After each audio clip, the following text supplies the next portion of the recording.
उनकी भक्ति में जुड़ रहते हैं, वही उन्हीं नारद जी को एक समय मोह उत्पन्न हुआ।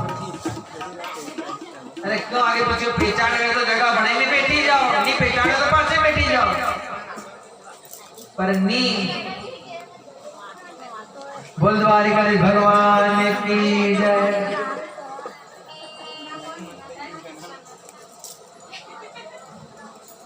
जगह में जाते हैं सुबह जाओ।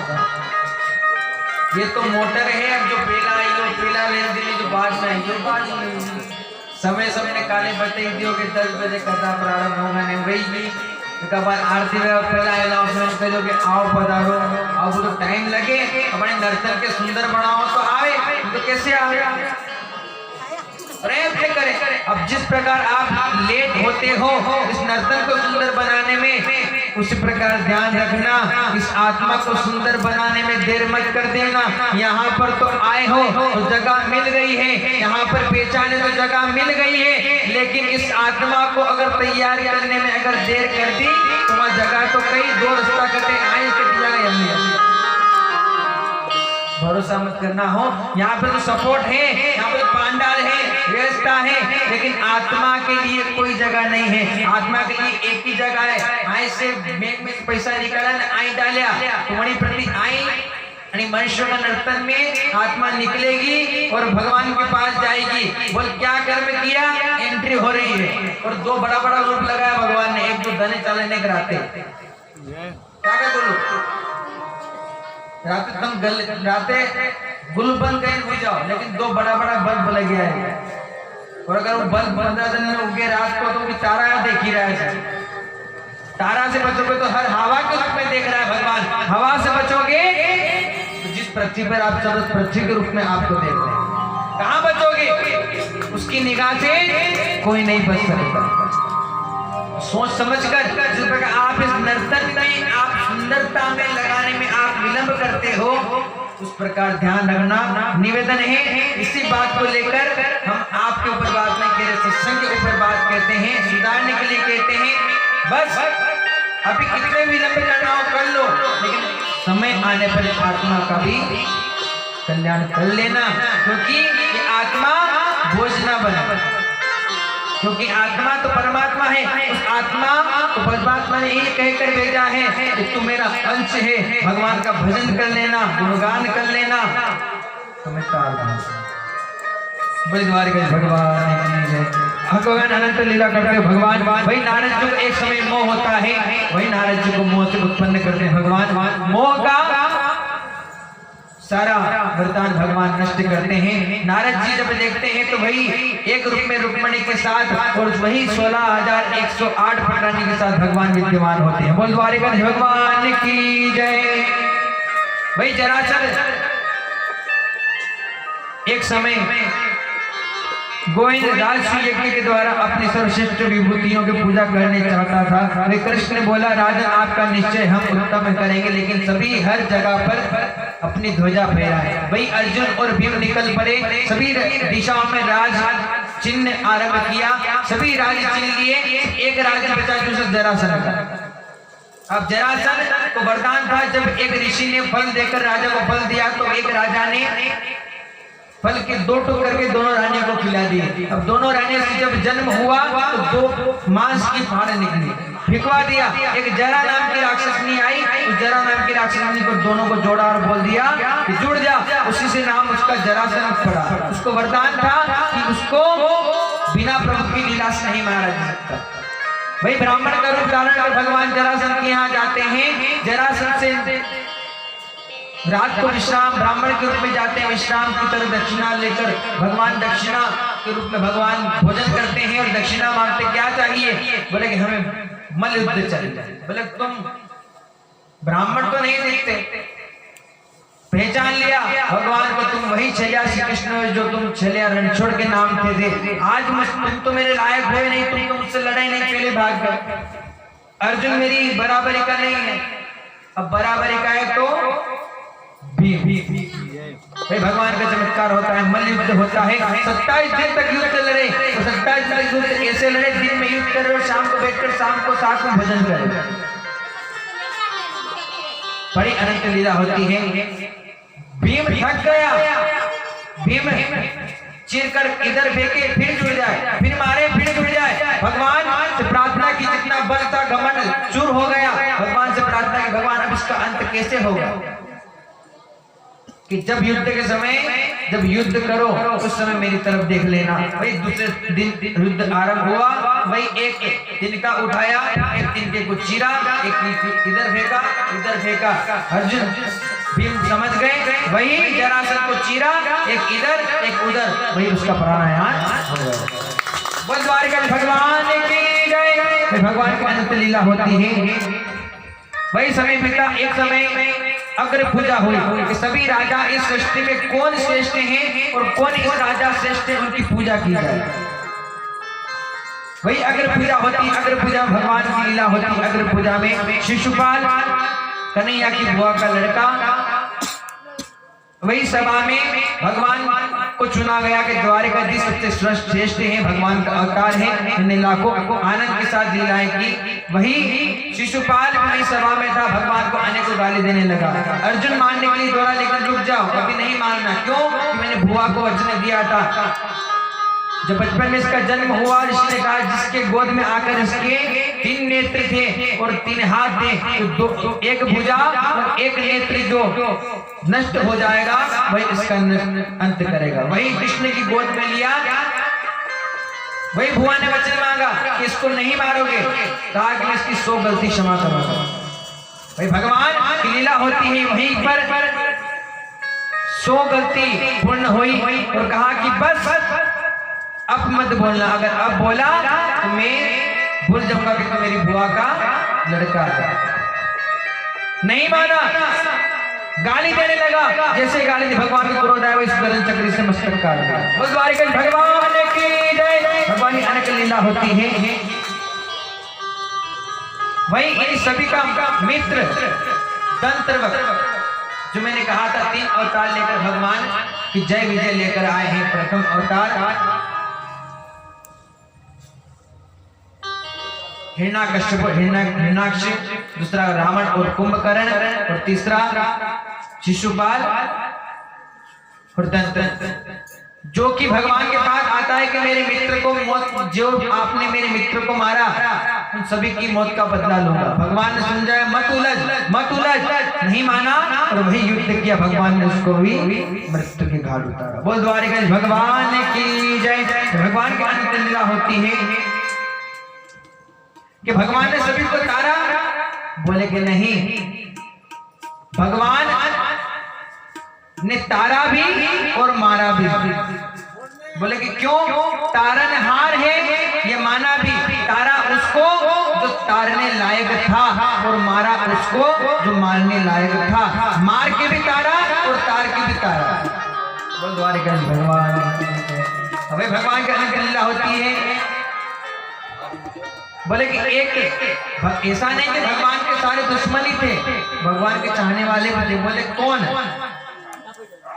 बोले कि पोरबंदर में रहते थे सुदामा, बचपन के मित्र थे,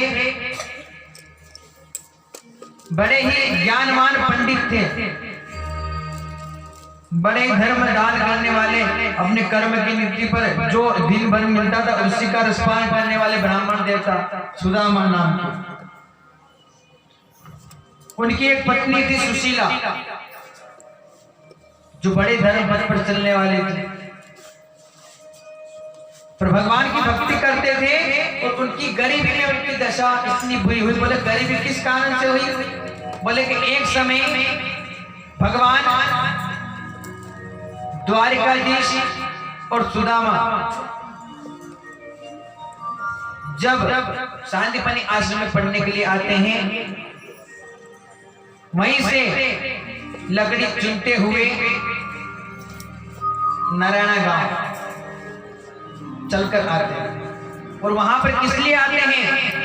क्योंकि वहां भगवान तो लकड़ी तो उधर से भी चुन सकते थे, लेकिन यहाँ पर पास में पार्वती मैया का धाम है, तो उसी पार्वती मैया का धाम का दर्शन करवाने सुदामा को लाते हैं। वही रात्रि विश्राम जब किया, भगवान की अनेक लीला हुई।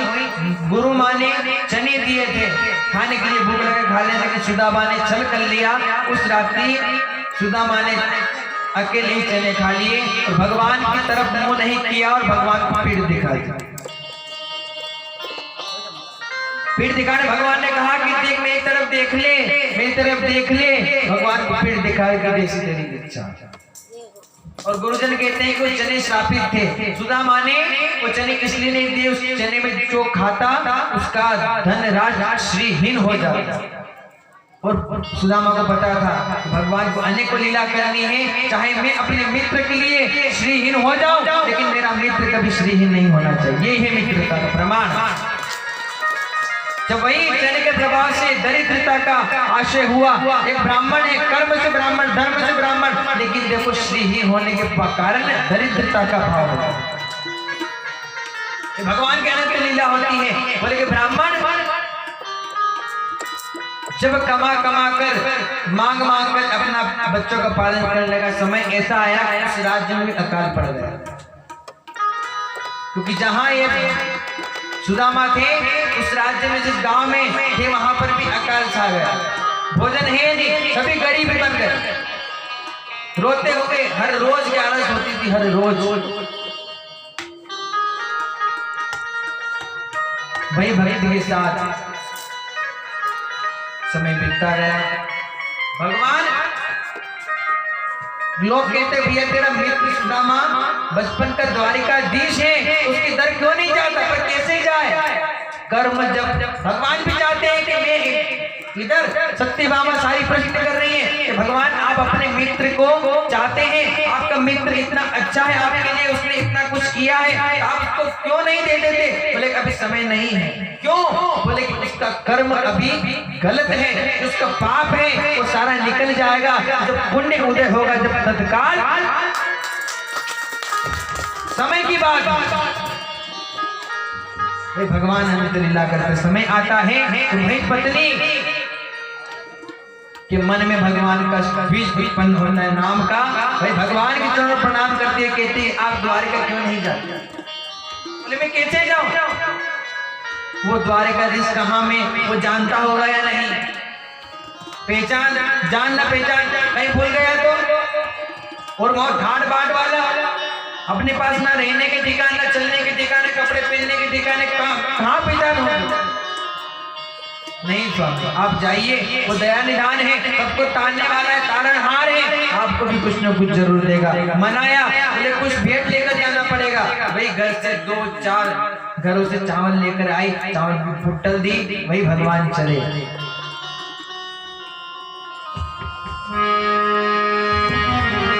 चले श्याम सुंदर से मिलने सुदामा, मिलने सुदामा, गाते चले मन हरे राम रामा। चले श्याम सुंदर से मिलने सुदामा, गाते चले मन हरे राम रामा। हरे राम रामा, हरे राम रामा, हरे राम रामा, हरे राम रामा। चले श्याम सुंदर से मिलने सुदामा,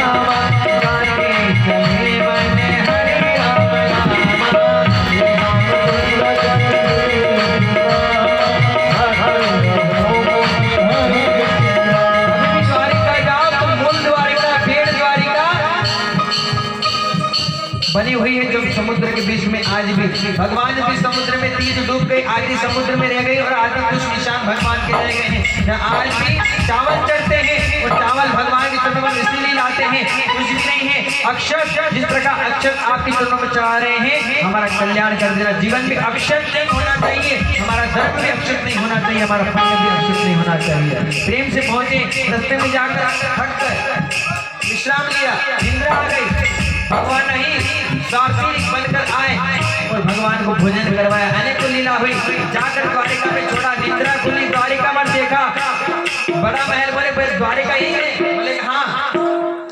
बोले कृष्ण ही रहता? बोले कि ये कौन सा जो द्वारिका जैसे कृष्ण कह रहा है? बोले कौन हो? बोले कि मित्र हूँ। हंसने लगे।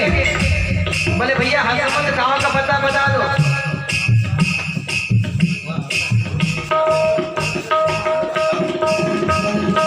गाँव का बताओ क्या करना है। चले हरे कृष्ण कृष्ण कृष्ण हरे हरे, हरे राम राम राम हरे हरे। भाई बनाते हुए चाहे हंसे हो कोई कम नहीं। हरे कृष्ण कृष्ण कृष्ण हरे हरे, हरे राम राम राम हरे हरे, हरे कृष्ण कृष्ण कृष्ण हरे हरे, हरे राम हरे हरे,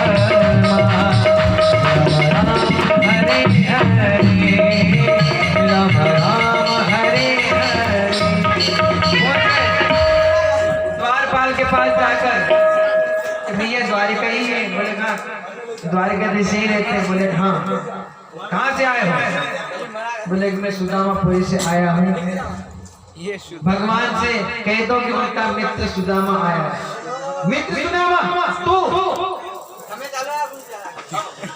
तू मित्र सुदामा, ना तन पे कपड़े हैं ना सही से कुछ,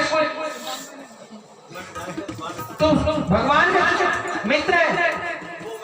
हाँ भैया मैं मित्र हूँ। जाकर द्वारिकाधीश को कह दो कि आपका बचपन का मित्र सुदामा आया। हंसने लगे। दिन भर धूप में खड़े हैं। जब द्वारपाल की बदली हुई तब जाकर कहा कि सुबह से शाम तक खड़ा है। द्वारिकाधीश को जाकर कह दो देखो देखो ये गरीबी का हाल, कृष्ण के दर पे विश्वास लेके आ। मेरे बचपन का यार है मेरा वो यही सोच कर मैं आस लेके आया। अरे द्वारपालो कन्हैया से कह दो, अरे द्वारपालो कन्हैया